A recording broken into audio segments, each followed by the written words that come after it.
Hai, buat yang baru mampir di channel YouTube aku, nama aku Ape Bestari. Dan di YouTube ini aku pakai nama depan aku yaitu Ahdarina dan Muh itu adalah nama papa aku. Aku artis dan juga art mentor dari pinggir Jakarta, aka Tangerang Selatan.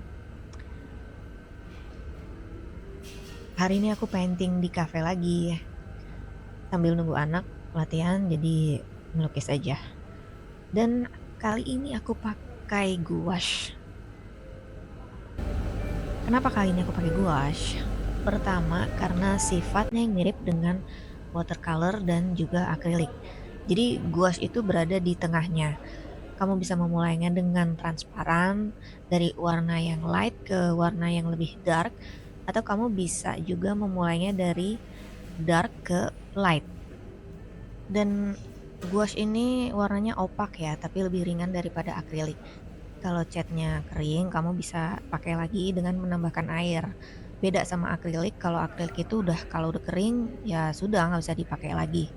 Makanya ini mirip dengan watercolor yang bisa kita bawa ke mana-mana gitu. Jadi ini juga apa namanya paletnya, pennya aku beli terpisah.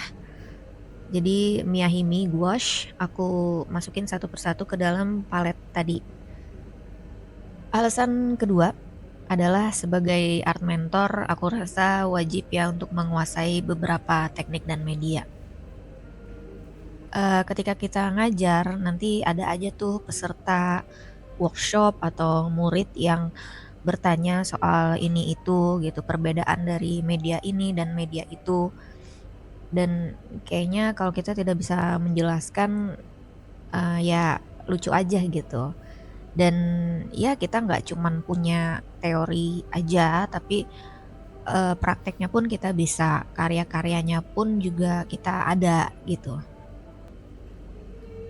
Nah, alasan ketiga juga penting juga sih untuk kita mencoba berbagai teknik dan juga media.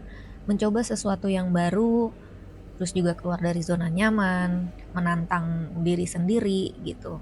Dan supaya karya-karya kita juga nantinya akan berkembang. Kita juga nggak jenuh gitu dengan media atau teknik yang itu-itu aja. Selain itu wawasan atau insight kita pun kan bertambah gitu. Jadi ketika kita melukis, kita bisa mengatasi kesulitan dalam memvisualisasikan, ide-ide kita ke dalam kanvas atau kertas.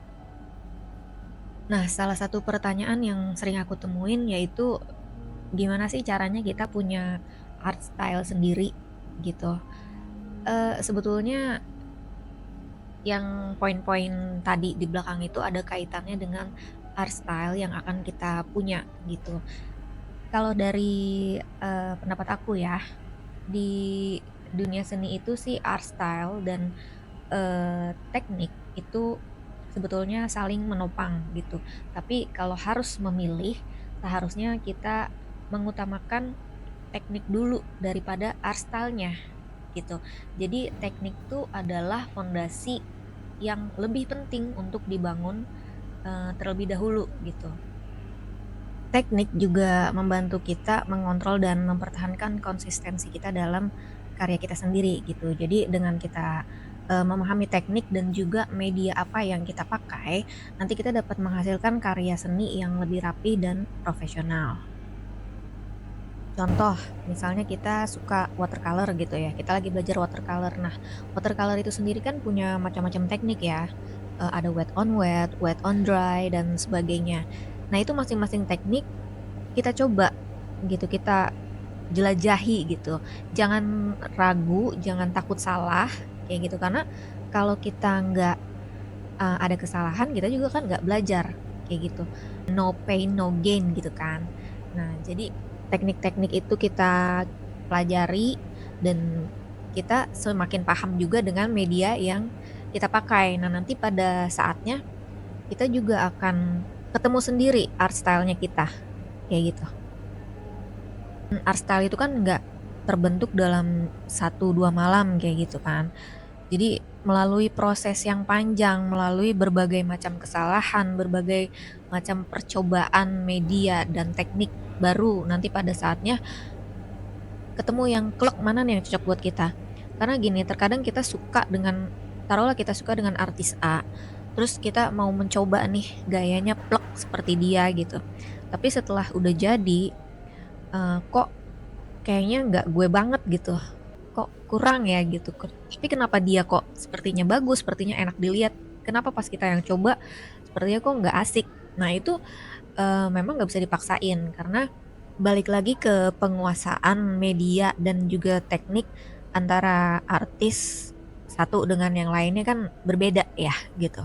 Dan balik lagi ketika kita mencoba berbagai macam media dan juga teknik, nanti kita juga akan mendapatkan banyak pengalaman-pengalaman kreatif yang akan ngebentuk art style kita pada nantinya gitu.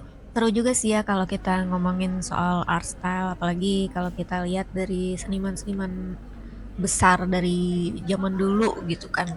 Ya mungkin nanti di next video kali ya kita bahas lebih panjang lagi. Nah jadi gimana nih menurut kalian? Setuju nggak sama pendapatku tadi? Atau kalian punya pendapat lain mungkin? Atau kalian ada pertanyaan? Silahkan ditulis di kolom komentar ya. Nanti pasti aku jawab. Dan kalau kalian suka dengan video ini, please support karena aku baru mulai lagi ngonten setelah hampir vakum selama setahun. Jadi jangan lupa di komen, like, juga subscribe. Dan jangan lupa di-share ke teman kalian ya. Dan berhubung udah sore, waktunya aku jemput anakku lagi. Dan thank you so much for watching. I'll see you next time. Bye.